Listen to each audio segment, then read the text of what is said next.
আসসালামু আলাইকুম ওয়া রাহমাতুল্লাহি ওয়া বারাকাতুহু। প্রিয় দর্শক শ্রোতা, কেমন আছেন? আশা করি আলহামদুলিল্লাহ ভালো আছেন। আমিও আপনাদের দোয়ায় ভালো আছি। তো আজকে আপনাদের সম্মুখে হাজির হয়েছি হজ এবং উমরা নিয়ে একটি তথ্য প্রকাশ করতে। তো আজকে আমাকে ইনবক্স আমার ভাই একজন প্রশ্ন করেছেন, ভাই আমি প্রাইভেট ভিসা করতে চাই, আপনারা কি আমাকে একটি প্রাইভেট উমরা ভিসা করে দিতে পারবেন কিনা? সর্বপ্রথম বলতে চাই, হ্যাঁ অবশ্যই আপনারা যে কোনো স্থান থেকে যে কোনো সময় আমাদের কাছ থেকে উমরার প্রাইভেট ভিসাগুলো প্রসেসিং করতে পারেন, কোনো সমস্যা নেই। দ্বিতীয় ব্যাপার হচ্ছে, যেহেতু মিডিয়াতে এসেই গেছি, তো এই প্রাইভেট ভিসা সম্পর্কে আমি আপনাদেরকে একটি ধারণা দিতে চাই।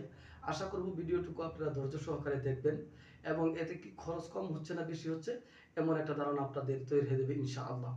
তো সর্বপ্রথম আমি বলতে চাই, আপনারা যদি প্রাইভেট ভিসাটা প্রসেসিং করতে চান, আমি একটু বেশি ধরলাম, আপনারা সাক্ষাৎ করলে হয়তো সেটা আপনাদের সাথে বিস্তারিত তখনকার রেট অনুযায়ী আপনাদেরকে জানানো হবে।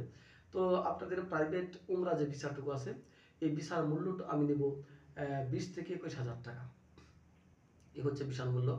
আর বিমানের টিকিটটা আমি একটু বেশি ধরলাম, কারণ অনেক সময় অনেক বেশি থাকে এবং অনেকেই খুব দ্রুত গতিতে চলে যায়, তাই আমি একটু বেশি ধরলাম, মানে 65 থেকে 70,000 টাকা। তো 70,000 টাকা যদি বিমান টিকিট হয়, 20,000 টাকা ভিসা, এই হয়ে গেছে আপনার 90,000 টাকা। আপনি ওইখানে চলে গেলেন, চলে যাওয়ার পরে যদি হোটেল বুকিং দেন, 14 দিনের জন্য একটা হোটেল বুকিং দেন, তাহলে এখানে আপনার 14-15,000 টাকা চলে যাবে। 14-15,000 টাকা যদি চলে যায়, তাহলে এখানে 15,000 আর হচ্ছে 90,000, 1,05,000 টাকা। আর আপনি খাবারে ধরতে পারেন 6 থেকে 7,000 টাকা। তো 7,000 টাকা ধরলাম, একটু বেশি ধরলাম। তো ওখানে ছিল 1,05,000 আর এখানে হচ্ছে 7, এই মিলিয়ে হচ্ছে 1,12,000 টাকা। 1,12,000 টাকা এভরিথিং আপনার দর্শনীয় ঘোরাঘুরি করার জন্য দর্শনীয় স্থানগুলো আছে, আপনার কিছু গাড়ি ভাড়া আছে, এই মিলিয়ে প্রায় 20-এর কাছাকাছি চলে যায়। এই মিলিয়ে বা অনেক সময় 20-এর উপরে চলে যায়। এটা এই দেখেন, এটা আমি রিয়েল একটা হিসাব দিয়েছি। তবে এখন যদি আমরা প্রাইভেট করতে চান, আগে প্রাইভেটের হিসাবটাই দিয়েছি, এরপরে অনেক সময় প্রাইভেট করতে গেলে অনেকের 1.5-2 লাখের মতো খরচ পড়ে যায়।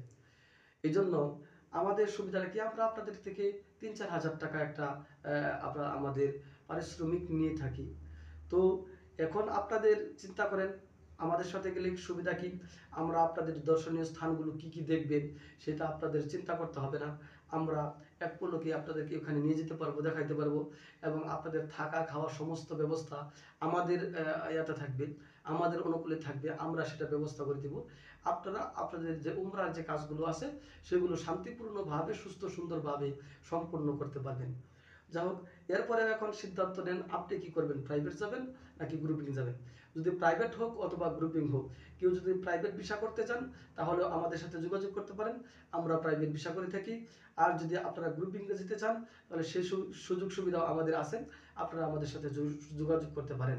সেই সাথে আরেকটা কথা হচ্ছে, আপনারা কোনো দেশের ভিসা আপনাদের নামে অ্যাক্টিভ হয়েছে কিনা, ভিসা হওয়ার পরে আপনারা বিভিন্ন কম্পিউটারের দোকানে ঘোরাঘুরি করেন বা কিছু টাকার বিনিময়ে সেটা চেক করার চেষ্টা করেন। তো আপনাদের নামে ভিসা হয়েছে কিনা, ভিসার কোনো কপি যদি আমাকে হোয়াটসঅ্যাপে বা মেসেঞ্জারে পাঠান, তাহলে সেটা আপনাদের নামে অ্যাক্টিভ হয়েছে কিনা সেটা আমি চেকিং করে আপনাদেরকে রিপ্লাই দেবো ইনশাআল্লাহ।